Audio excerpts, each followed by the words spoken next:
Good morning, and got a fast out last night. So, yeah, the one video yesterday all you got, so you're gonna get more than that today. Um, Interesting point on my previous video. What if every Canadian team made the playoffs? It's crazy, and it could happen. Montreal's first in the Atlantic. Ottawa's second in the Atlantic. Toronto's third in the Atlantic. So, if the playoffs started right now, Ottawa would play Toronto in the first round, and Montreal being second, they'd play Washington in the first round. Um, Ottawa Toronto would be interesting because it's been a long time since that happened. But my remembering of Ottawa versus Toronto is remembering Ottawa being butt whooped by Toronto, and it was bewildering the ease with which Toronto seemed to just dispatch the Ottawa Senators. Just the Leafs had no problem with Ottawa. They weren't necessarily all that great at beating anybody else, but as soon as they'd see Ottawa across the ice, yep, no, we're done. So would that happen again? I'm not speculating, but I wouldn't bet against the Leafs right now, which sounds weird and kind of feels strange to say. Because right now, sitting outside of a playoff spot are Boston, Tampa, Florida, Detroit. I guess New Jersey's no, they're not really a surprise. But just Tampa, Florida, and Detroit being out of the playoffs right now is kind of looking weird. I will say this for Florida, they look to have been sort of getting their act together the last little while. At least they're waiting until overtime to lose. They're picking up the loser points. Now out west, Edmonton is sitting in a playoff spot. They're third in the division. Anaheim's up to first now, but games in hand tell me San Jose will probably take over again. Although San Jose's record over the last 3 games has not been great. Calgary has the first wild card.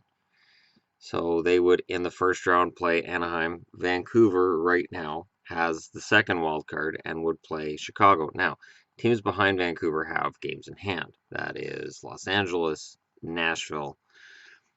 And then here's the trick. Now, for every Canadian team to make the playoffs, the teams that are currently in would have to stay, and the Winnipeg Jets would have to knock out St. Louis. The Jets are currently at 41 points. The St. Louis Blues are at 45, and the Blues have 2 games in hand. Now, you have to win your games in hand, but they also have to pass Nashville.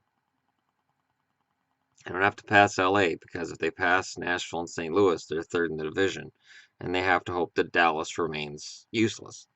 As a Dallas fan, I'm pretty confident they will stay useless. But the odds of all 7 Canadian teams making the playoffs are slim. But I think if at the start of the year you said the team that has the least chance of making the playoffs halfway through the season is going to be Winnipeg out of the 7 Canadian teams, I think I would have had issue with that. I would have been like, well, no, Toronto and Vancouver aren't going to be anywhere close. And Edmonton's not there yet. And I don't even think fans of Toronto, Vancouver, and Edmonton would have argued with those statements. But we're in a wacky season right now. It's a wacky, crazy season. And while the Kings have games in hand and Nashville's games in hand on Vancouver, over the last 10 games, Vancouver's been, pretty damn good. And every area of Vancouver's game is getting better. I hate to focus on the Canucks again, but I will just briefly because this run has been fantastic. Um, I honestly am kind of a little shocked at what Vancouver's been able to do here. And because I don't think I waited long enough for... No, I did. So, Bo Horvat is on pace for 56 points. The Sedins have fallen way off. There's no other way around it. But They have 4 guys on pace for 20 goals. Louis Erikson's showing signs of waking up since they stopped trying to pair him with the Sedins.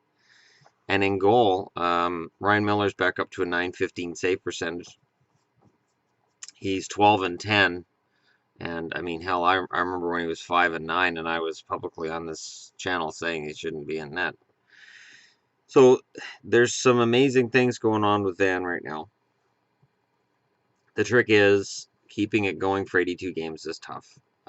Keeping up any kind of momentum over a full season is almost impossible. Ask the Flyers. The Flyers had won. The Flyers had won 10 in a row. No, that's not what I want. No. Get out of there. Teams. I'm just gonna take a quick look here. Again, I'm going to do the halfway mark video today because there's enough teams at 41 games to heck with it. We're close enough. We're friends, you and I. I can do this, right? I can do this without risking people saying he's saying halfway when we're at 38 games. I don't think anything earth-shattering is going to happen in 3 games that's going to make me completely change the letter grade I'm giving teams. Okay. Yeah, Mason's save percentage is back down to .903. And that's just not, it's not good enough. No shutouts. 14-3-5, 13-5, so he's 14-18. It's just that's the problem. He is 14-18, and Mason had a good run during those 10 wins, but he's back down to being Steve Mason. So keeping it up over 80 games, and I could see Miller going through another slump just due to age, the amount of games he's played, put on a lot of mileage. There's a lot of factors, and I don't know if they can keep it going, but I wouldn't bet against Ottawa, Montreal, and Toronto while making the playoffs in the East. The problem with that situation being that 2 Canadian teams face off in the first round, meaning 1 Canadian team is guaranteed to be in the second round, but 1 Canadian team is guaranteed to get eliminated in the first round. The one interesting postscript to the idea, why are you focusing? Stop it. The one interesting postscript, I guess because I got Boston and Minnesota going on, it's like, you can't do that. Boston, no. As a Boston fan, what are you doing wearing Minnesota? I forgot you were, my webcam is really thrown off. I was very upset with Minnesota when they beat Boston twice. But having those Canadian teams against each other in the first round, you're guaranteed to have one in the second and one out in the first. And you're guaranteed to have no Americans watching. At least in terms of ratings, that's what's happened. It's no secret up here among Canadian hockey fans that Gary Bettman and NHL owners, this isn't just Gary Bettman, NHL owners really, really, really enjoy American money, American viewers, American contracts. And it makes sense. The American dollar is much higher. The US has 10 times the population that Canada does. And there is a marketplace there that if they can ever get into being one of the big 3, and they were at one point, it was NFL, Major League Baseball, and NHL, and then the NBA got really, really smart about how to market itself. And suddenly the NHL had no chance of being bigger than the NBA. And when you look at the sports landscape now, you wouldn't even dream of the NHL challenging the NBA. Canadian teams, maybe that's part of the reason why. It's not a completely American sport. And ratings, where Canadian teams play, are usually pretty low in the US. I remember the World Series featuring the Jays in the 92 and in 93. They were low rated in the United States. So you're going to have some series and some matchups that the NHL publicly say, oh, well, it's good to have strong Canadian teams. But privately, they got to be thinking, man, how many teams are out? Like, before I shut this video down, let's just figure out how many big market teams right now, if the playoffs started right now, are out. So you have Boston, big market, Detroit, big market, both Florida teams, New Jersey. Jersey's not a big market. Oh, yes and no. And the Islanders are yes and no, but the Islanders are in Brooklyn now. And I Carolina is not a big market in terms of its attendance, so we're good. Out west, you've got the Kings are a big market. Dallas is a big market. I know they like to see Colorado doing well, and of course the NHL. Gary Bettman himself would lace up his skates and play for the Arizona Coyotes if that would help. Um, and Nashville isn't big, in terms of its market or anything, but Nashville is a city that the NHL has a vested interest in making strong, so they'd rather see Nashville make the playoffs than not.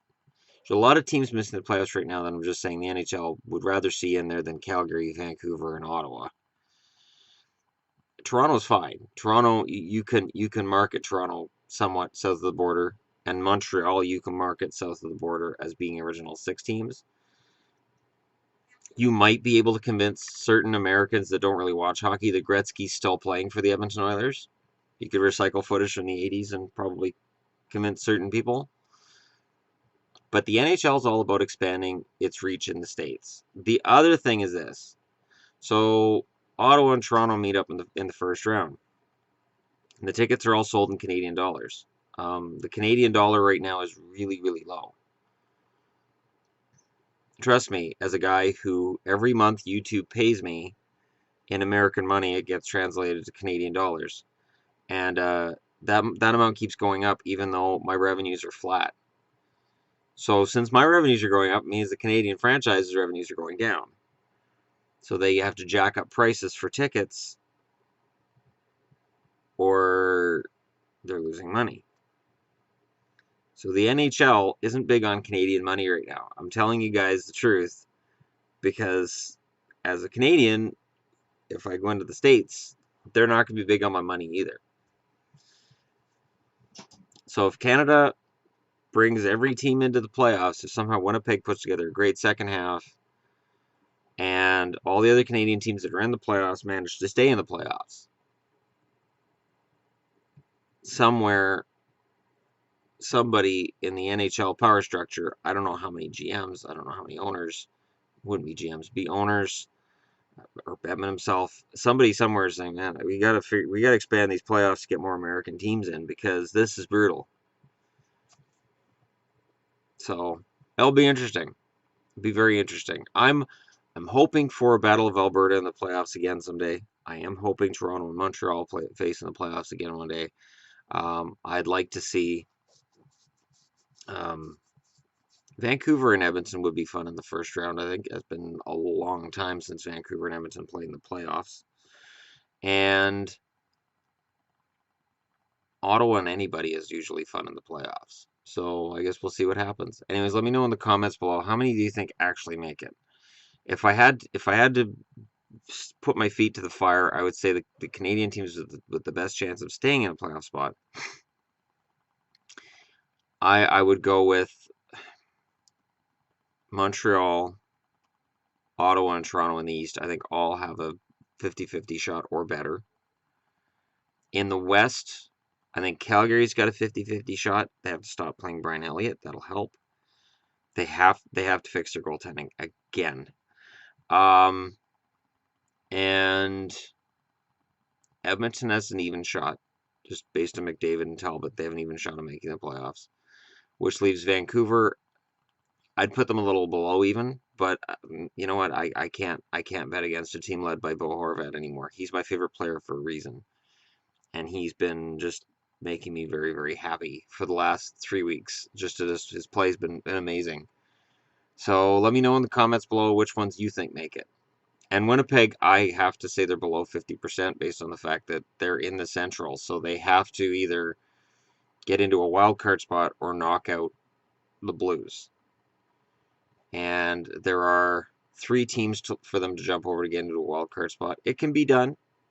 It can be done, but it's not going to be easy. And yeah. Just let me know what you think. And if you're just browsing through, don't forget to hit like and subscribe. And yes, I'm still wearing my Minnesota jersey because I got it in the middle of the day yesterday. So I don't feel like I've worn it enough yet. I don't feel like I've worn it in, and I feel like it needs to be worn in. Thanks for your support last night. I had a great night's sleep. Yvonne and I slept lots. And now we're ready to go with my 1 day off before I go back to work tomorrow. Okay, thanks for watching, and I'll talk to you all again soon.